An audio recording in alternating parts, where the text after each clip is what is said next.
Students of this group. My today's lecture is about motion of dipole in electric field, which is again from fourth year physics, chapter number 28. Let us move towards the details of this topic. So coming towards the topic, we shall must know about dipole. As you all know about dipole and you have read about it in previous lectures that what is dipole? It is a pair of positive and negative charge of equal magnitude having constant distance between them.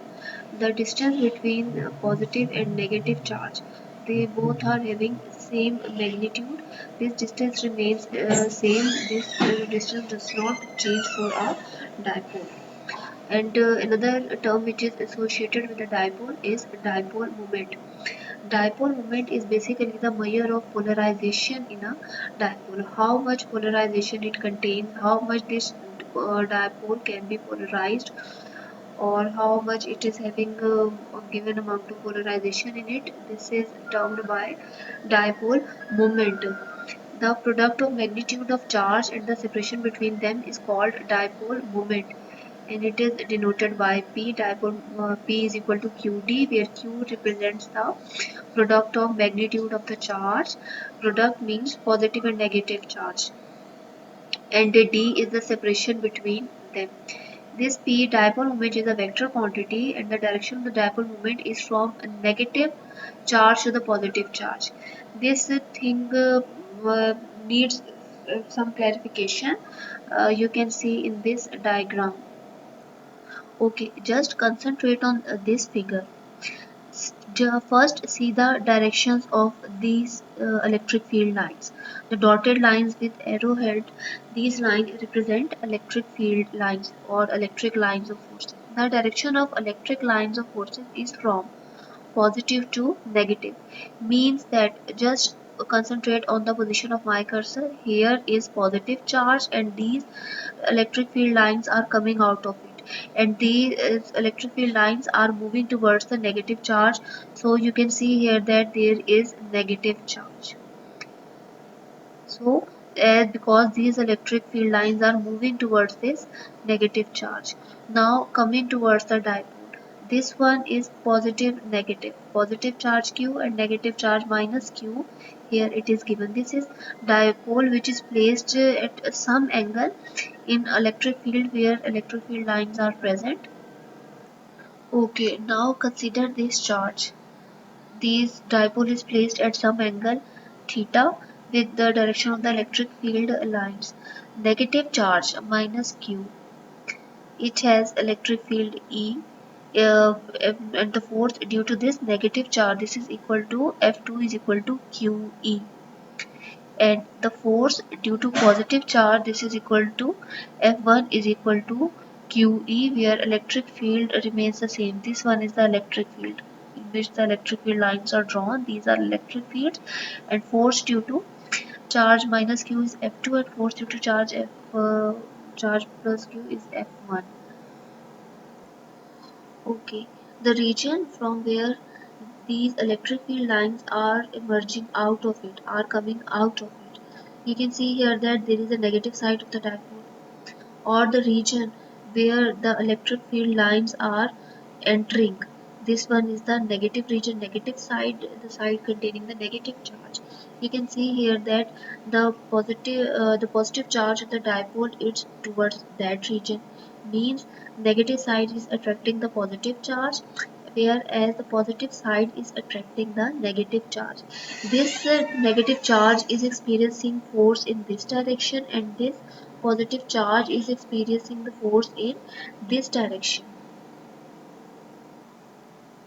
Now here we introduce the concept of torque, as torque is a cross product of R into F. So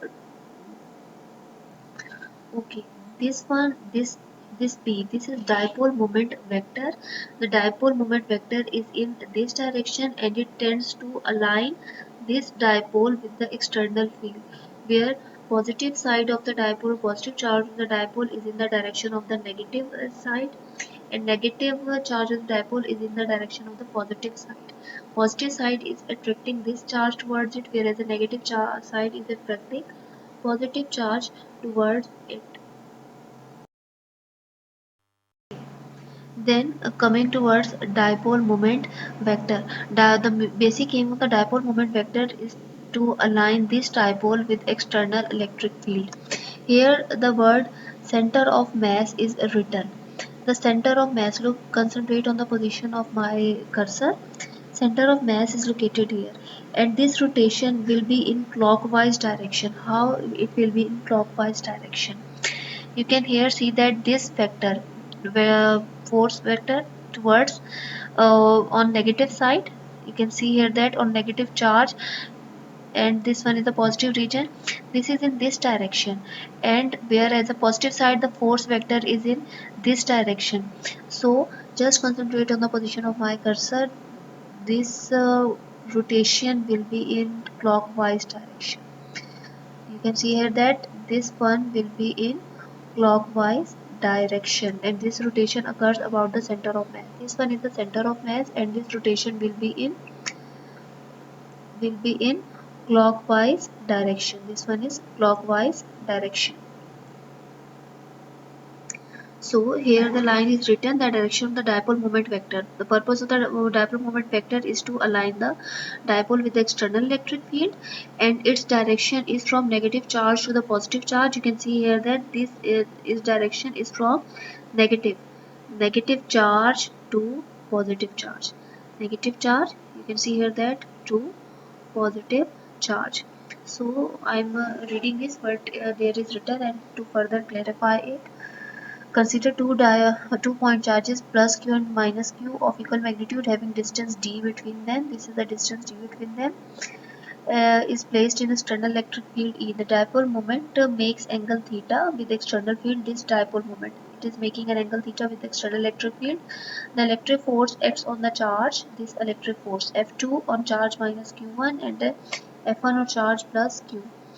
This acts on the positive and negative charges further, and tends to rotate this electric force. The basic aim is to rotate the dipole moment vector about the center of mass. Dipole moment vector about the center of mass. This one is the center of mass, and it is rotating about it in clockwise direction. This is the clockwise direction. The electric torque acting on the dipole moment vector is, so the net torque, first torque 1, torque 2 here, and torque 1 is here. This one F1, for F1 there is will be a torque tau 1, and for F2 there will be a torque tau 2. As torque is a product of moment R and force. This one torque is considered as a rotational counterpart of force, as force is considered linear motion and torque is considered in rotational motion. This is the rotational counterpart of the force, or this is the counterpart of force in rotational motion. Here the net torque in this entire dipole, on this dipole, not on a single charge but on the entire dipole, the net torque will be a sum of tau 1 plus tau 2. Tau is equal to F d by 2 sine theta plus F d by 2 sine theta. So this distance about this, as I have said, center of mass, the center of this dipole, the center of mass is here at the center of the dipole. From center to minus q there is a distance d by 2, and from this center to plus q there is a distance d by 2. So r, this is equal to d by 2 sine theta, and d by 2 sine theta torque is equal to f d by 2 sine theta. D by 2 sine theta is placed in a replacement of r. Okay, by taking sine theta common, tau is equal to f d by 2 sine theta plus d by 2. Torque is equal to f d by 2 plus d by 2 into sine theta. So then net it will become tau is equal to f d sine theta. This is equal to QED because f is equal to QE. This is equal to QED sine theta, and then this QE is equal to dipole moment vector, which is represented by P, and this tau is equal to PE sine theta. As tau is a vector quantity, and it is a cross product between the two vectors. It is created, or it is formed as a result Tau is a vector quantity and it is formed as a result of cross product between the two vectors. So tau is equal to V means dipole moment vector into electric field. The direction of electric torque is given by right hand rule. In this case, torque is directed into the plane of paper. In this given case, it is directed into plane of paper. Its direction is towards the plane of paper.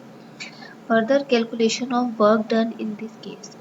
The amount of work done by electric field, because their turning effect is produced, and the amount of work done. This work done is by work is done by electric field by exerting electric force on plus q and minus q charges.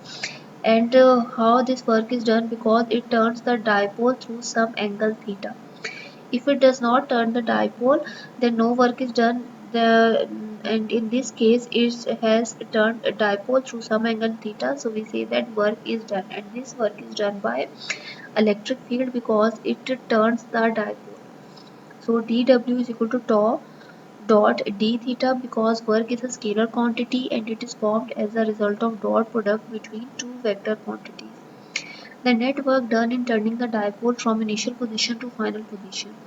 In this case, this one minus, look at the position of my cursor, minus q. This one is initial position and plus q. Both. This one is the initial position and it tends to align the dipole. Means it tends to make this dipole parallel to the electric field line. It will turn it in this direction so as to make it parallel to the direction of electric field lines. Now coming towards this one. So net work done, W is equal to integral with limits theta naught to theta naught initial position, tau dot d theta, and then this is equal to integral theta naught to theta tau d theta cos theta is equal to integral theta naught to theta tau d theta cos 180 degree. This is equal to minus tau d theta. Now what does cos 180 degree represent? How it comes?